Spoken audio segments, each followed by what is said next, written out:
So welcome to Walk on the Brightside with Skyman and Housie and our special guest Rachel Mathews. Hi. Welcome, Rachel. Delighted to Thank have you. you. And we're hoping that Madeleine Hunt will be able to join us fairly soon. She's having a few techie problems, but hopefully she'll pop up on the screen at some point. Because what we really want to hear from Rachel and from Madeleine is the fantastic work that they've been doing, challenging the councils on this reorganisation issue, which I don't have all the details about. I do have my letter here that I copied a template that Madeleine kindly provided for us, 10 pages, which has gone to Simon Ofer, our MP. And I think Housie, you did the same. Yeah, he's had quite a few of those. Yeah. Glad to say, yeah. And we had quite a detailed reply, which then Madeleine then responded to within about 15 minutes with another huge, great long email, which I've just sent off to him about an hour and a half ago, and I just put in my own little bits as well. So I think it's important when you write to MPs that you don't just send them something that's really kind of clearly just been copied and there's loads of people sending the same thing. I think it's important to kind of put our own little bits in it to show that it's our unique, that it's kind of unique letter rather than something that's just been sort of copied off a kind of template. Would you agree with that, Rachel? To answer your question, no, definitely not, because what you're doing may be used in court. So if you've changed anything or added to it, to what Madeleine's written, what you may have inadvertently changed it in a way that really isn't helpful. So they really do need to be sent exactly as she writes them. That is super critical. Oh dear. Okay. Well, I haven't done that. I've always been told that it's important for members of Parliament to get something that they can, that their experience is that it's been written, by the individual sending it rather than just sort of copying some kind of template. But it's not a template. What she's doing is doing a very individualized response for you to send. So she's not doing a template. Apart from the original thing that you send out, that is obviously a template because it's going out to all the councils. Although you are changing it, it's very council specific. So no, because this could end up in court, it has to be exactly as she writes it.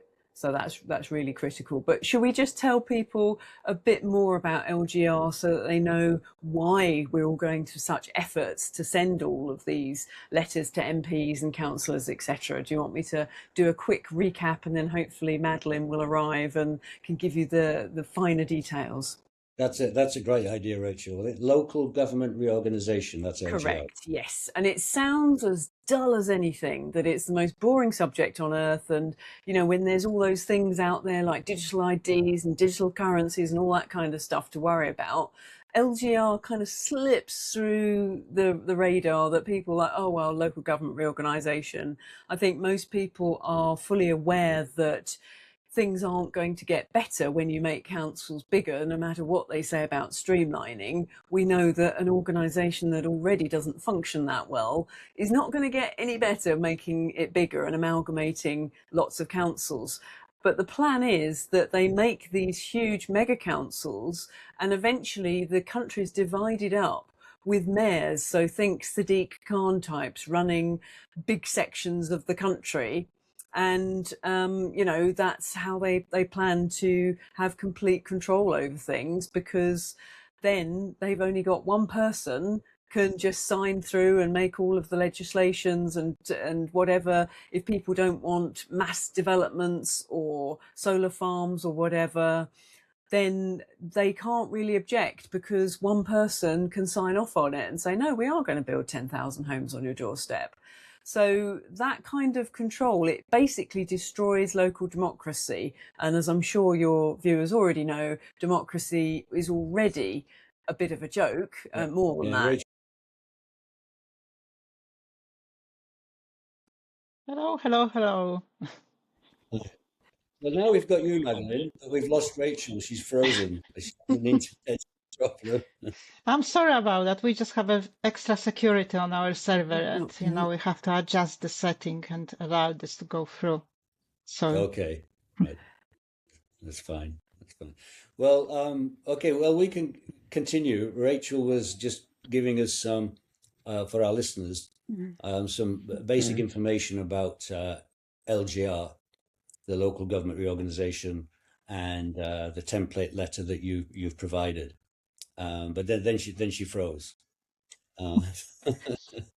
I think when people realize what it is, so many people will be frozen. Really. I think you're right. I think Rachel's back. Rachel's back. Hey, Hi. you got it. Yeah, before it froze, I was just talking about the country being divided up into mayoral places so that basically it destroys what little democracy we do have. So that's as far as I'd got. Yeah, it really surprised me that many people still doesn't know what it is, because we are in the system since 1997 at least, when Tony Blair was so loud about this reform devolution, because this is the devolution. And we've mentioned that before so many times, that when people hear the devolution, they think this is something absolutely fantastic, because that's how this is introduced to us, that it's all about taking the power away from the authorities and giving the power to people. It doesn't work like that. This is just a word salads, really. They're trying to completely lie to people, basically. If you think about the word devolution itself, that's mean going back to the primitive form. And that's exactly what they're trying to do. So, but them themselves not going back to the primitive form. They're trying to put us in the primitive form. They're trying to introduce the system which will be keeping us in the very primitive form. So that's mean we will be completely controlled by people who are in not primitive form.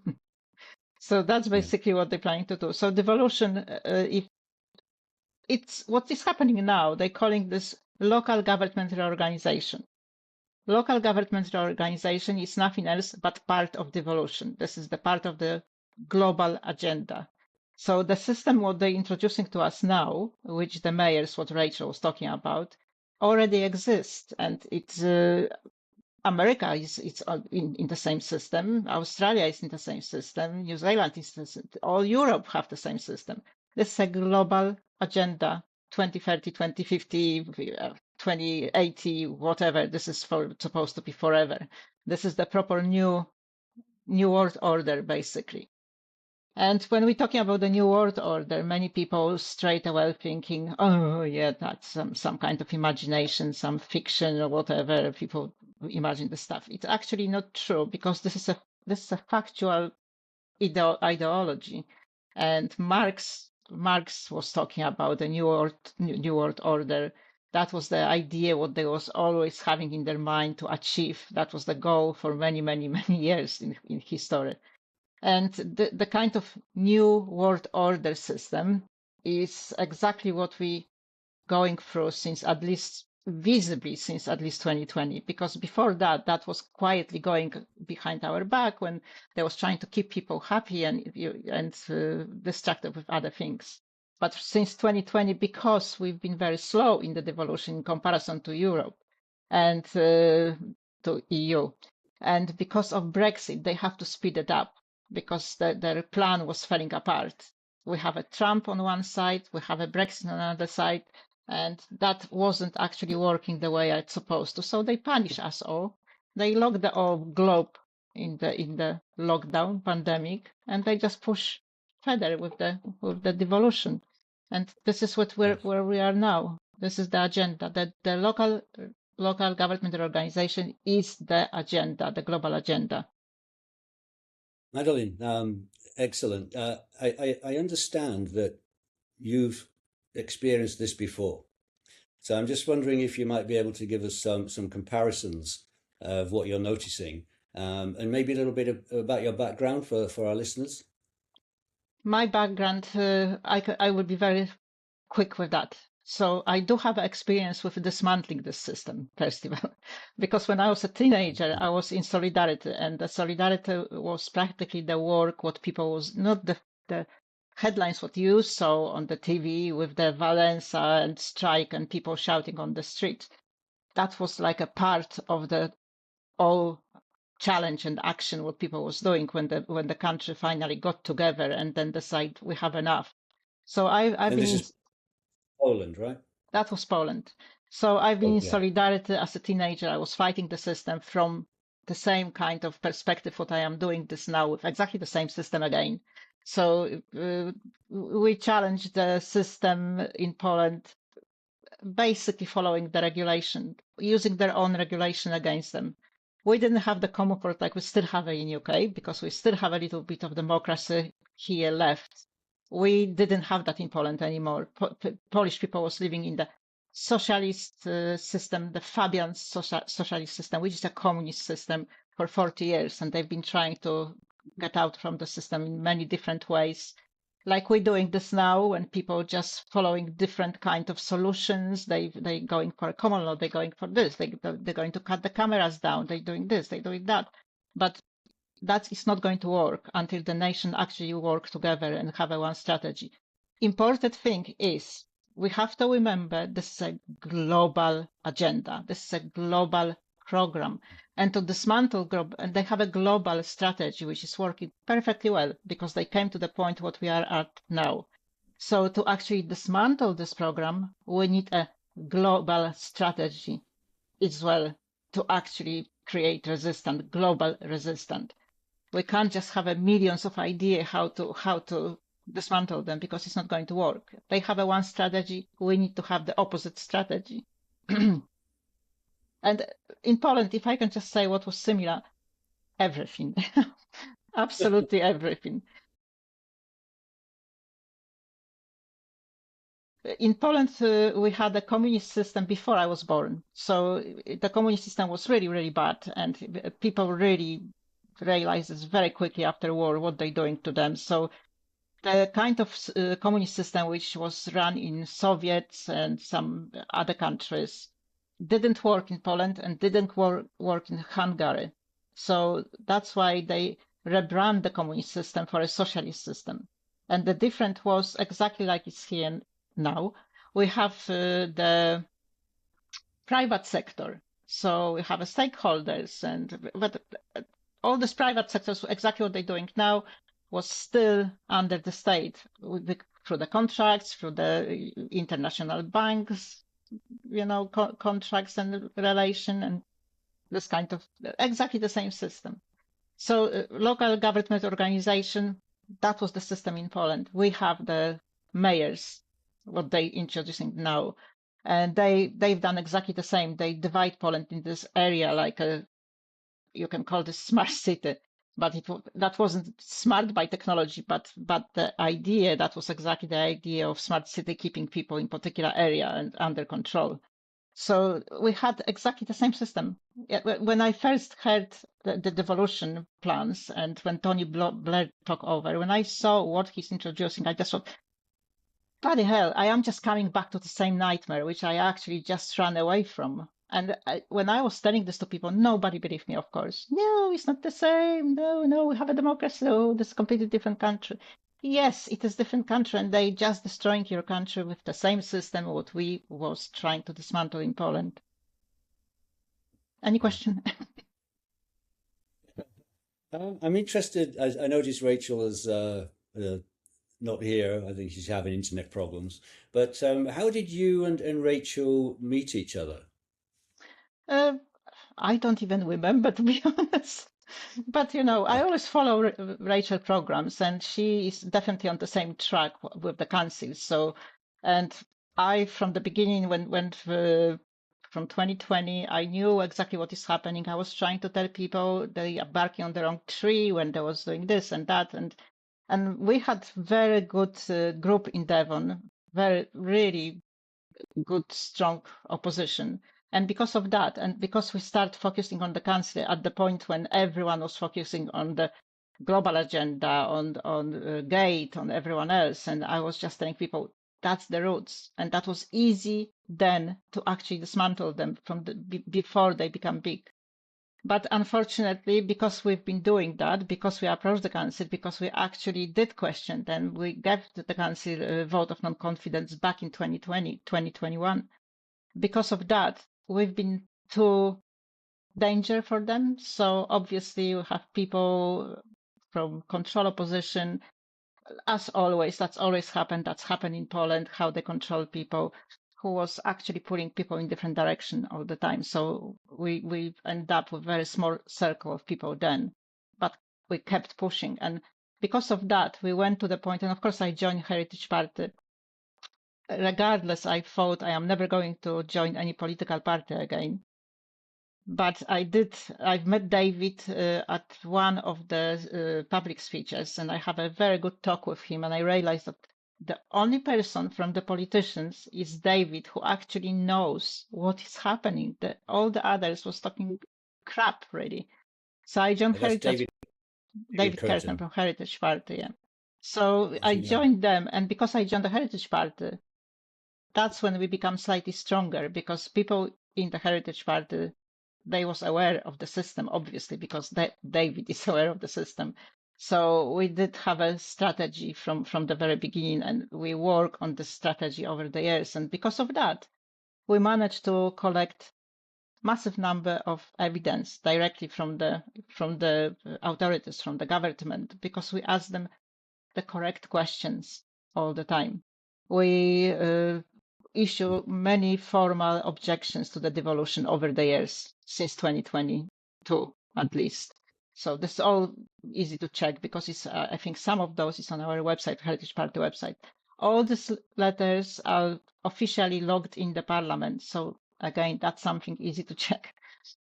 But meanwhile, Rachel was obviously doing very similar things. She was always controlling what is happening in the council. So I think just recently, when the local government organization become more talk about, somehow our path crossed, and we decide to do it together.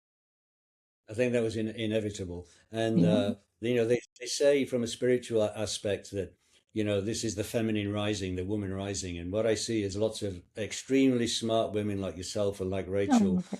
just grabbing this thing by the throat and getting into every little nuance of it and coming up with a strategy. And I just want to say what a fantastic work you're all doing. Yeah. Oh, Amazing. thank And you. we've both already printed off your template and it's gone to the MP. So thank you for that. It's very informative. Very informative. We're doing lots of letters. Oops, sorry. Now, I just had one more question, which was to say that I hear it said that the only way to challenge this globalist agenda is on a local level. Would you agree with that? Absolutely. I'm just trying to tell this to people from the 2020 at least, because that was the Mhm. moment, as I mentioned before, that was the moment to do it then, straight away. Yeah. Because when they create the lockdown and they create the COVID scam, that was the moment to question council, not the government.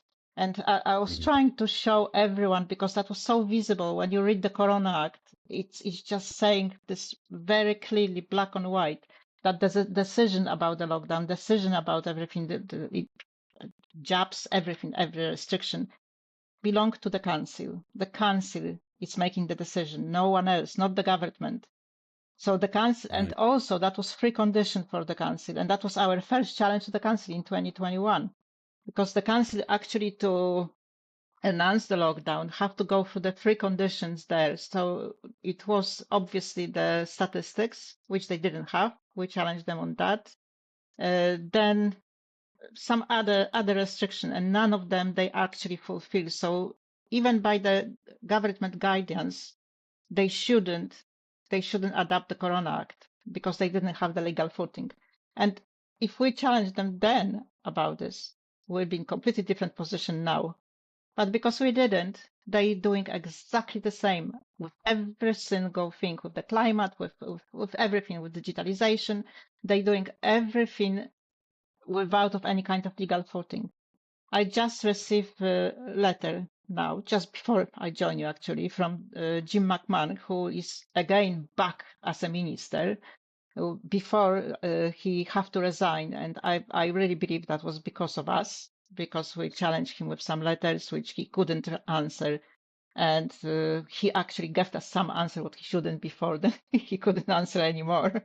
And they have to quietly just get rid of him because that was too much, really. But he is back now, of course. And I just received the letter and he's doing exactly the same. It's exactly the same. We asked him about the legal justification for the local government organization, the money what they're spending, the billions. This is a billions which is going for at least 10, 20 generation or maybe more. People will be paying back the money what they're spending. The taxes will completely kill generation after generation. So the answer from the government and from him today is always the same. It's like, I am asking, could you quote me the law, what you're using to justify your action? And the answer is always the same. It is legal. So it's no quotation. It's nothing, absolutely nothing. And the next thing is always the same, is we have absolutely nothing to do with that. Everything is responsibility of the council, which is right. That's at this point, they are actually saying the truth. So by law, everything really is down to the council. And council is responsible for everything.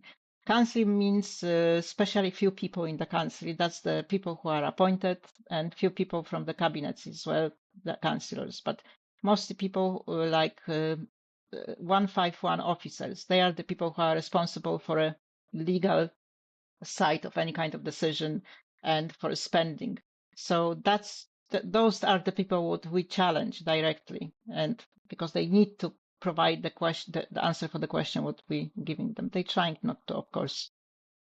Madeleine, I have a suspicion that whilst the central government are saying it's the council's decision, I think for many years now the councils have been indoctrinated by the central government, by showing them PowerPoint presentations about climate and about whatever, all these different things, the woke ideology.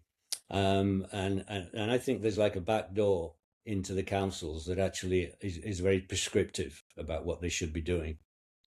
Absolutely. They're receiving some kind of newsletter all the time from the local government association, which part of these people is in UK 100. So this is like a completely third party influence, which is actually running our government really. But I know this is a good councillors there as well who simply don't know. But the cabinets and other councillors who are making decisions, many of them are staying there for 30 years now, like in our council since Tony Blair took over. But I can understand this to some extent. But you know what? If I can do it, if Rachel could do it, if any other people could do it, why they can't? That's their duty to question the government, to find the legal justification for anything what they're telling them to do. So the first thing when they're receiving any kind of newsletter or any kind of instruction from the local government association, from the government, should be the question, is that legal? Have you done the risk assessment? How much is going to cost us? What is the law? And then ask people, what do you think about this? And people just say, no, we don't like it. And that is the councillor duty to say, no, thank you. And if we can do it, if we can challenge the government, why are we doing the councillor's job? So something very kind of very interesting and possibly very revealing happened here in Gloucestershire, which is that when all this hit the news 6 or 9 months ago, the local Green party and their councillors came out very, very vociferously challenging it, saying that they didn't agree with it, it was wrong, blah blah blah.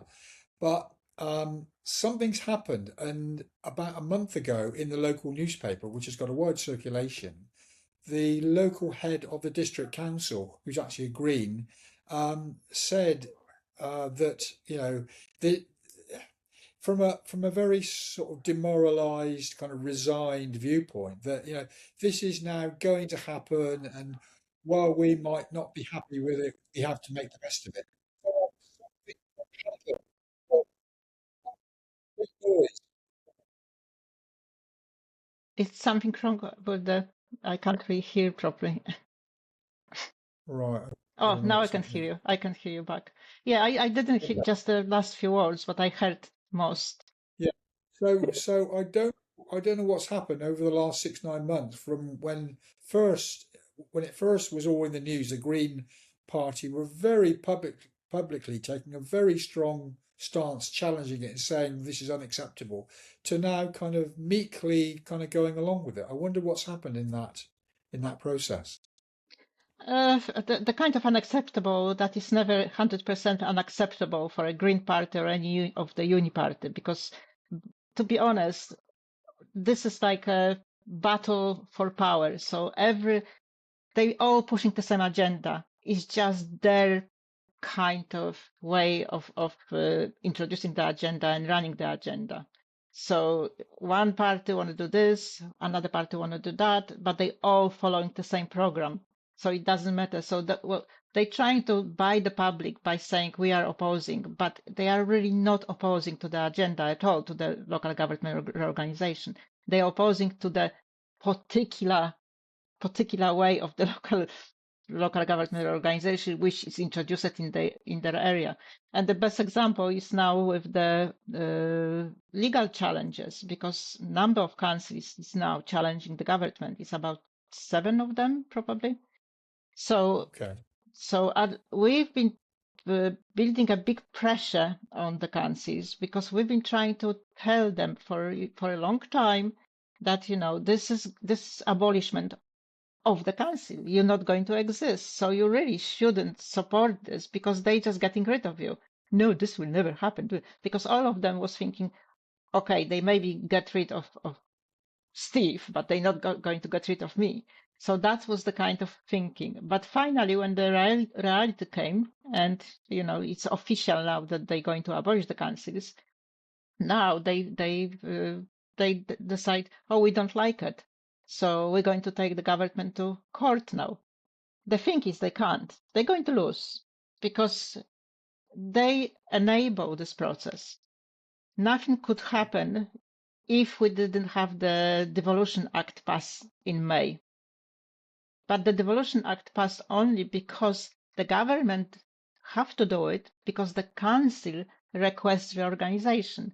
So in order to, because they have the duty to actually help the councils, so in order to allow the council to have a reorganization, they need to establish the Devolution Act, because without that they couldn't do it. So the council themselves ask for a reorganization. When they have Devolution Act, the act is allowing the minister to override decision of the council. So the minister have absolutely rights to do local reorganization the way how he want to, not the way how the council want to. And that's what the council enable.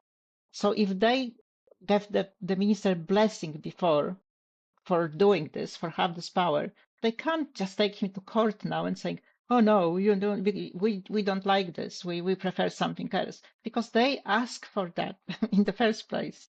So Can I just clarify something that we were talking about 15 minutes ago? From what you said, my understanding is that local councils, they do have the capacity, and they have the power to call their own local referenda. Yeah, they can call a referendum, and there's no legal centralized kind of law that says that they actually can't do that. They are free to do that if they choose to do that. Is that right? yeah, absolutely. Council have This is amazing power, and even as I said, even today when McMahon sent me the letter again, on one hand he's saying, oh, this is so legal. On another hand, again, he's repeating the same thing regardless the Devolution Act passed. He's saying the same thing. We are completely separated entities. So council are separated entities. They do whatever they want, basically. so everybody has to be writing to their local councillor, pointing out to them that they have the power to call a local referendum and they should be doing it. Yeah, and that's presumably part of what you're doing. Yeah. Actually, no, because with the referendum, it's very tricky as well. That could go very wrong. At this point, because we have so many evidence on the councils, referendum it's not enough. At this point, they really need to go to court, and that's exactly what we're doing. We're basically taking every single that's what we want to do, every single council to court, because the money what they spend, and they keep spending without of any kind of legal footing. They don't have a justification to spend people money at this point, and they're spending billions. They doing the developments. They don't have a justification for housing developments. They don't. This is all without of legal footing. But we have the evidence that they're really doing this without of legal footing. So it's no longer time for any kind of negotiation here and some kind of diplomatic discussions and debates. It's the evidence are there. The only thing what is keeping people away from the courts is always the financial side, because they're trying to intimidate everyone that it's going to cost you a fortune. So this is the only way how they're stopping people from being challenged. And under the candor law, these people who are responsible for the signature, the final signature on the document when they spending the people money, like the officers and like the cabinets, those people actually are fully responsible. They could even go to prison for a few years for doing this. And so that's what people should focus on. That's what people really should focus on. People should join us. As I said before, we really don't have a time at this point to play any games now anymore. We should get together regardless what we're doing. Everyone should do what they do, the way how they oppose they should, but additionally, to make their own kind of challenge stronger, connect this with the proper legal challenge, with the regulation, their own regulations, to turn this against them.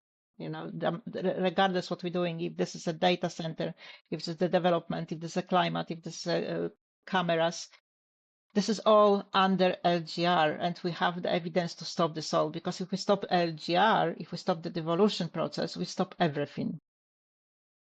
Wow, Madeleine, you've put an enormous amount of work into this, I can see, and I've looked onto I'm not sure if your website or your Substack, and I think for those listening, do we want as many people as possible to write to their council? That's one of the things we do. So could you explain to the listeners, what they can do and how they can access the material that you've put together to help them? That is a very important point, because so many people who join us, they already spend months, years of writing the letters to the MP, writing the letter to the council.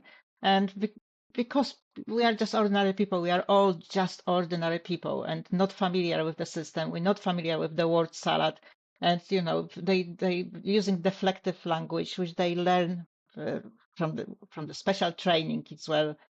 And this is like how they call it, Delphi technique, when every question is always answered with deflection. It's never an answer, like McMahon today, but that is lower. What he actually done is much lower. But what people could do, it's just connect with the challenge what we're doing nationally now. That's exactly what we're doing. That's ordinary people just connecting, getting more and more people together. So what we follow the same strategy, and that's what I'm trying to explain. So regardless if somebody is challenging development, another person is challenging the data center, because this is under the same program, we're doing the same letters, because the letters what we're challenging the councils with involve everything. That's all included in the letters, because those letters target the proper person responsible for the data center, for the development, for everything else. So people should just get on our website and send us an email. We have a very small team who can reply to these emails at the moment, but we're getting bigger with the replies as well. And the only way to do it is just follow the same strategy, really, and just push the button together and then push another button together. Okay, so if people go to your website, there'll be a a how-to on there. So could you just name the website for listeners so they can find it? It's a long name. It's a national resident for civic accountability. National Okay. resident for civic accountability. And No, the authorities didn't like that because the website is very basic, and it should be very basic. It doesn't have to print biographies of anyone, because this is about people everywhere. It's not particular person. It's just people. Yeah, yeah. And are you needing to raise funds for the kind of legal cases? And if so, how can people help with that? This is extremely important as well, because we already issued the court hearing, the court case practically against Kent. We have a very good team in Kent of the residents, people, just ordinary residents. And as I said, with the Heritage Party before, and then for past 2 years with just ordinary residents as well, we've been collecting evidence after evidence, evidence after evidence. So that means every single letter what we send is giving us evidence, because they will never say what we want to hear, because we knew that they don't really have answers. So even if they don't send us an answer, that's an answer, that's evidence, because this is deflection. They don't really providing what we're asking. We're not asking about anything special. We're just asking for a legal footing to Yeah. quote any kind of law, like McMahon today.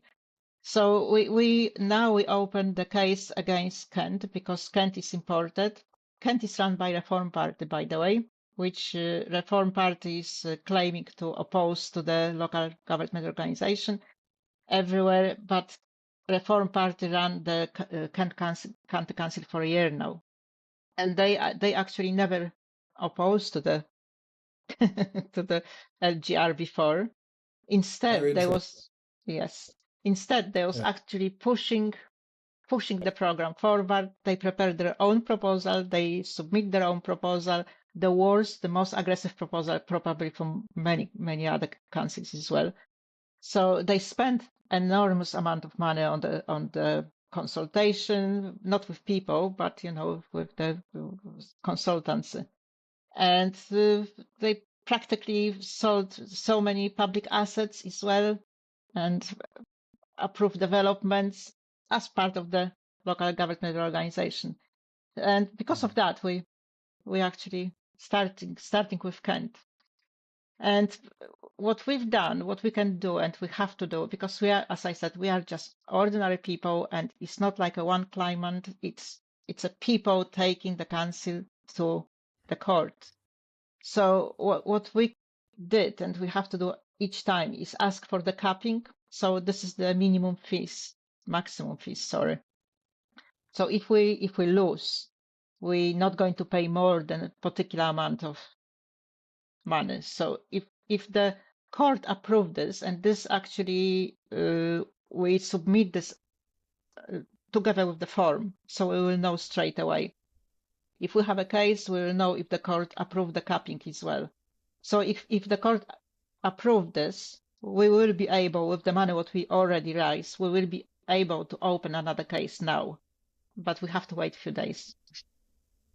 What just one more, and then over you done. So what hope do you have that the court system is going to give you a kind of fair hearing, or do you think that the court system is completely kind of captured and it's going to do what it wants to do?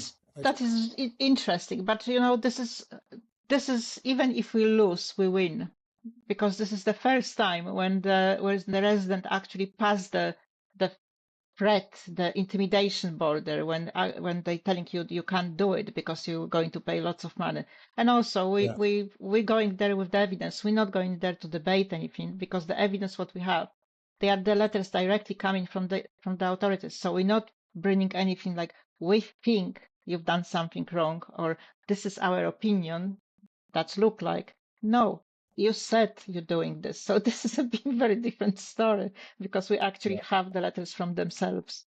So, but about the funds, the capping, this could be from 5,000 to to 15,000, but it could be nothing, and we have to be prepared to the, let's say, even 10,000. So whenever we start any kind of case, we need to know that we have the money in the account, and also we have to show Okay. the money to the court as well. But then if the court approve the minimum fee, we know that we can afford another case. So Excellent. So is there a Just Giving page where people can donate? it's on the same website. It's on the same website, Okay. but it's not very easy. It's not like a button what you click straight away. We try to avoid the kind of co-funding or crowdfunding and this kind of things, because there was moments when they just block the accounts and people never got the money back. So it's directly coming to the sorry, something in my throat. It's directly coming to the community account. We open legal funds community account. So we have a 4 people, 4 treasurers, just looking after the account and giving us the report every month. Sorry. So, I'm talking so too much. you may need a drink of water or something. No, I don't have anything here, unfortunately. I So, would be fine. so certainly listeners can actually practically help. If they go to your website, they can financially help to support this amazing work you're doing, yeah? If anyone just donate £1, if thousands of people donate £1, that's make different. The thing is, we have people there, including myself, and this is like a not big team, but we have people who are legally orientated, and these people working completely voluntary. And trust me, yeah, I am on the computer writing documents and talking to people, writing some letter to people, helping in other cases 24/7. And it's a hard work. So at least that's what we're doing to make this possible, because otherwise, apart from the court fee, we will have to think about the lawyer's fee, which is even bigger than the court fee. So that's when people stop any kind of fight because they just couldn't go through this brick wall. So in this case, we're working for free. What we need this financial backing, and it's not money for anyone. It's the money, unfortunately, for the system if they ask us, because if we lose, we have to pay. But and then we can argue about this as well, but that's later. It's absolutely clear that we have to take this as far as we can take it, and if it means that that it's going to cost money, then the whole movement has to pile in and has to support you in this amazing work you're doing. Yeah, absolutely. Because as I said, it doesn't matter what movement we are in. They are all everything what everyone is doing. Honestly, it's belong to the local government association, association organization. What they're trying to do, they're trying to strip us from any possibility of making any kind of opposition. And they will do it. Yeah, I saw your podcast with Doc Malik, which is very informational, excellent, and I've taken a copy of that and I've put it onto clearair.fm. I think running 3 times a week, the same one, so thank you. Get maximum exposure. And we're also going to put this one will go on to clearair.fm, but also onto our Substack. So I think the question is, those that have the means, share this everywhere. I think everyone needs to understand what's happening. Yeah, and thank you so much. And in the new light paper, and of course we both just happen to be wearing light paper T-shirts here, which comes out tomorrow. There's going to be a major feature about this, and I believe you're going to be on page 3, from what I hear. Page 3. So this is the right material. Yeah, you'll be the smartest page girl we've ever had on the paper. Yeah. And that paper's got a print run of 120, 130,000, and it's probably read by loads of people online. So that's going to get to lots of people, because this needs to be a mass movement. It needs to be a mass movement. So the more we can let people know about it, the more chances there'll be that we can create a movement with a momentum that's actually needed. Yeah. This is really important, and it shouldn't be difficult to understand. But as I said, if people don't have experience with the system, they don't really know how this is going to work later on. But trust me, this is a nightmare. That is a real nightmare. This stripping every single person from any kind of identity and any private possession. And when we're thinking about the common law, they don't want common law. The common law is not respected now. They want to strip us from the common law. This is a big obstacle for them as well. The common law, the British common law, the English common law. Sorry. So the only way to do it, like we've done it in Poland for 40 years, as I mentioned before, people was trying many different things separately, and that will never work because they thought they're doing this better. They thought they're doing this better. No, this is going to work. No, this is not. This is going to work. If we divide the nation with these little battles, we will go nowhere. We really go nowhere.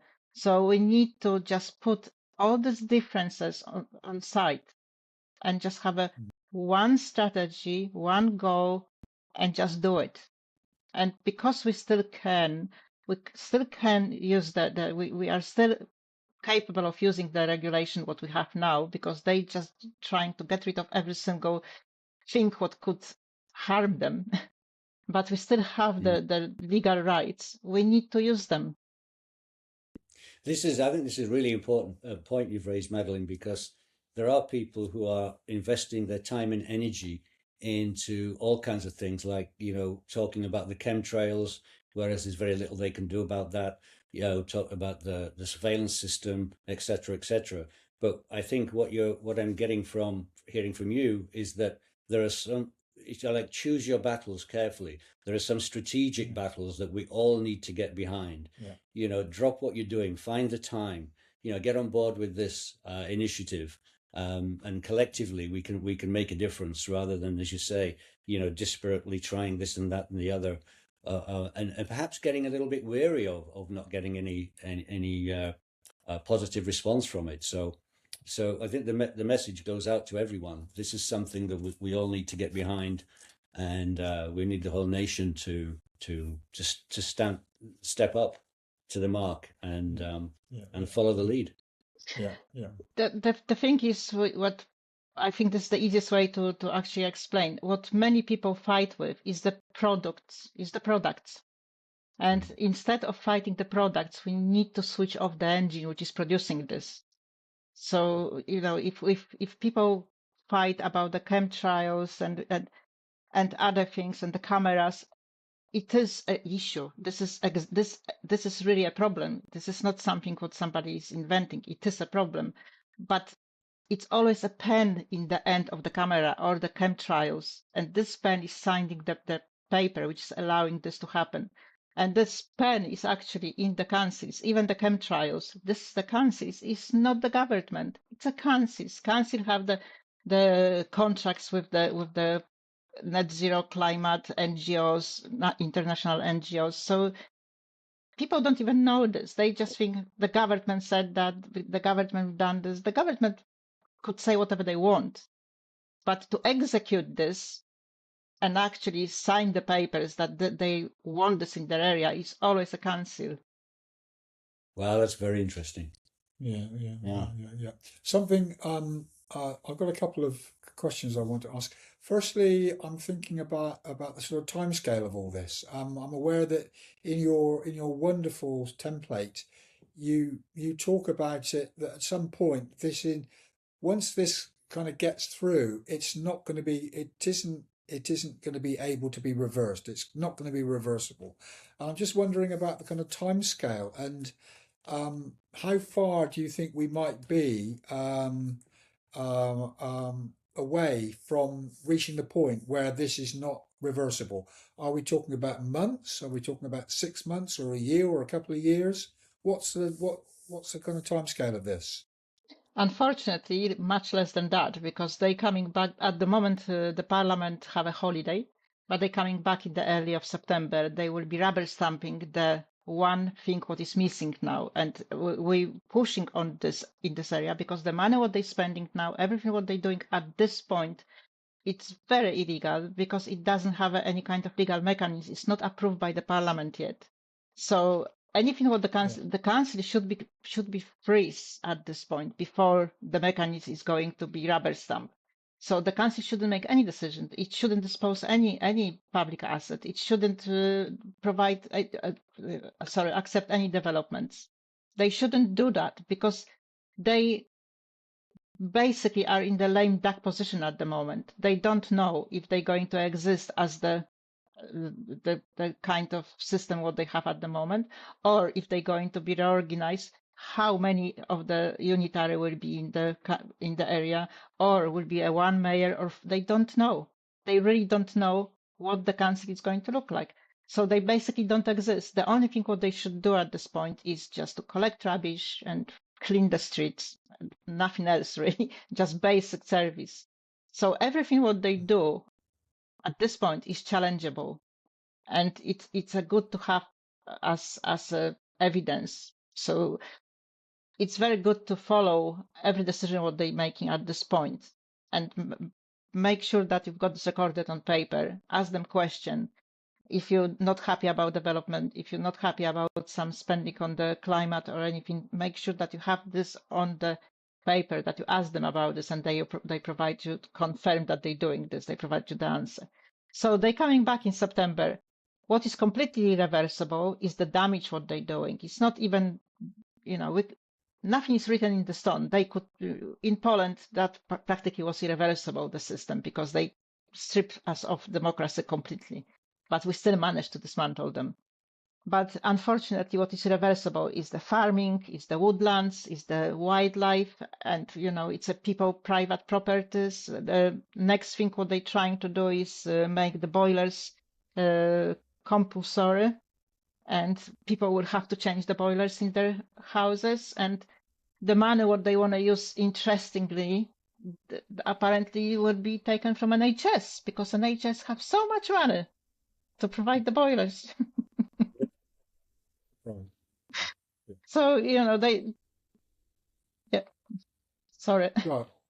I've just got one more question, and that is here in Gloucestershire we hand out thousands of leaflets, and I'd like to know whether you've got a really excellent leaflet, which would be like a small leaflet, A5 two-sided, that can be used as a sort of template that you can send to people, which they can get thousands and thousands of them printed. I mean, I've got a source where I can get 20,000 leaflets printed for about £100.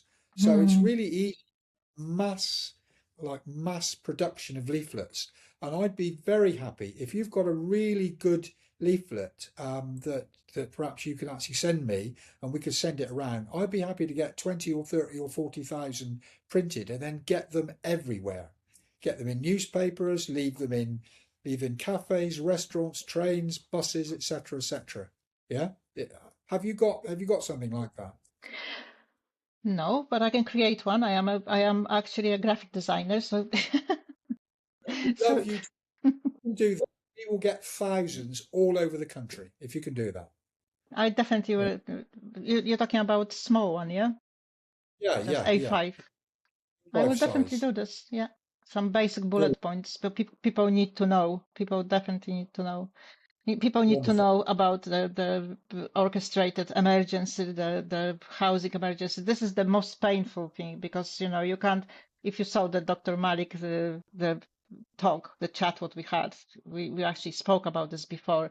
This is the painful area to explain this to people, because everyone is getting emotional and just thinking, oh, the people really need houses. Yes, people need houses, but those people who need the houses are already on the bottom of the list, which will never end, because they're building the needs from people who don't need the houses, from people who are not even in this country yet. So that is something what people need to understand, that by the statistic and by the evidence what we have, we never had a housing crisis. And it's fun enough. I am not going to say which MP, but one of the MPs which is very respected in the parliament. He actually, because we try and corresponded with MPs as well, he actually said he was looking deeper in the issue because he was very interested in the with the lack of data what we sent.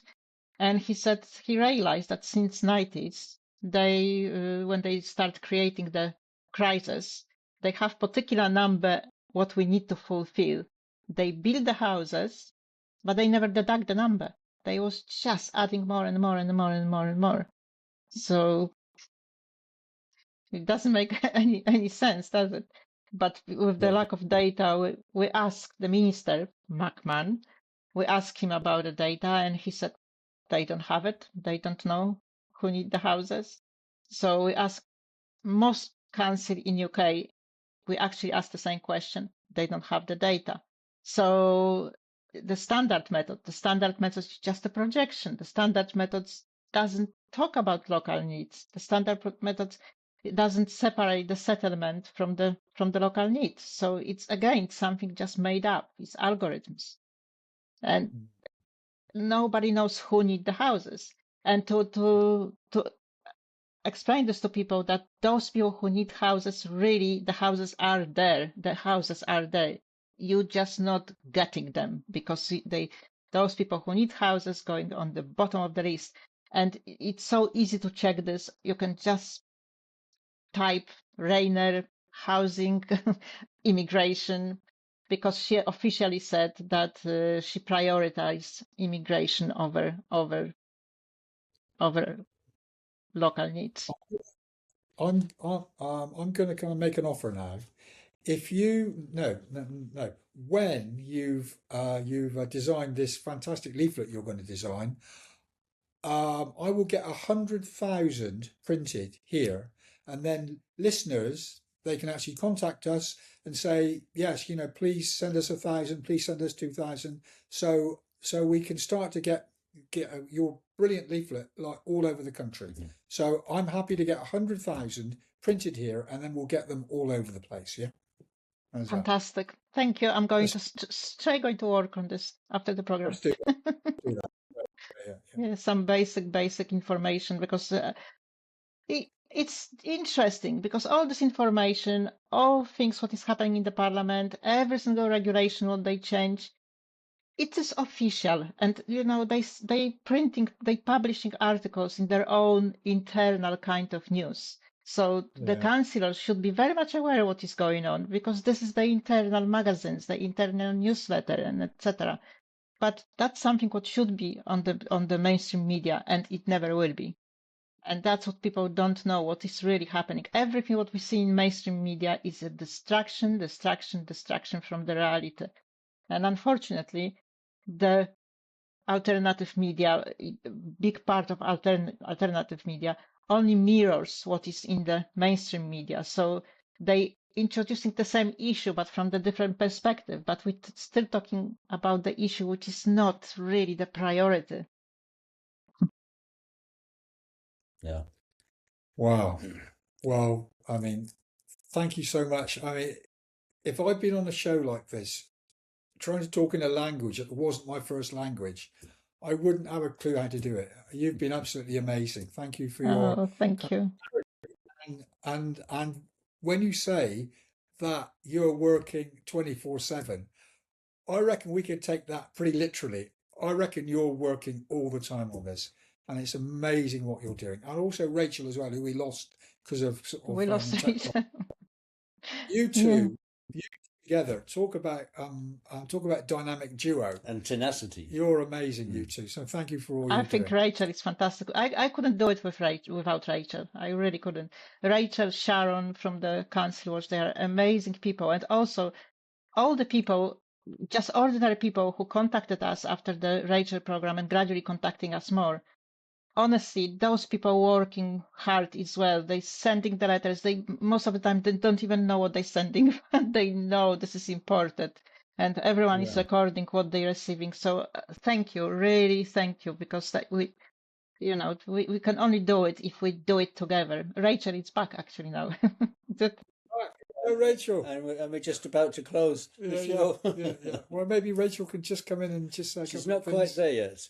Yeah, She's not quite there. No. Just to say, this show strictly unscripted, and we're quite kind of proud of that, really. Yeah, because it's a very spontaneous show we have here. Yeah. Yeah, so we do have to close now. So I just want to say, Madeleine, thank you very much for all your hard work, because it needed doing, and you have more experience than most about this. So it's just amazing that you're Not here. proud of that. and I wish I didn't. I wish I didn't have this experience. Really. Rachel. Yeah. Oh, here's Rachel. Just come and say goodbye. I'm not sure she's still probably with us. She's still trying. Can you hear us, Rachel? Your screen's frozen again. It looks like the internet there. Yeah. Anyway. All right. Well, we'll close the show. Say goodbye and say thank you. Thank you so much. For your amazing work, and I say I get 100,000 of these leaflets printed, and we'll get them everywhere. Okay. Fantastic. Thank you so much. Thank you for inviting us. I will send you a copy of the podcast after a little bit of editing from the early dropouts that we've had. But sorry about that. No worries. Okay. Well, take a rest now and again. Take a drink every now and again. Look after yourself. And Thank we're you. all with you. We're all with you. Absolutely. Thank you so much. Thanks. Okay. All right. So it's goodbye from Housie. And it's goodbye from Skyman. And goodbye from Madeleine. From Rachel. And it's goodbye from Rachel. Okay. We'll be in touch next time. Ciao. Bye.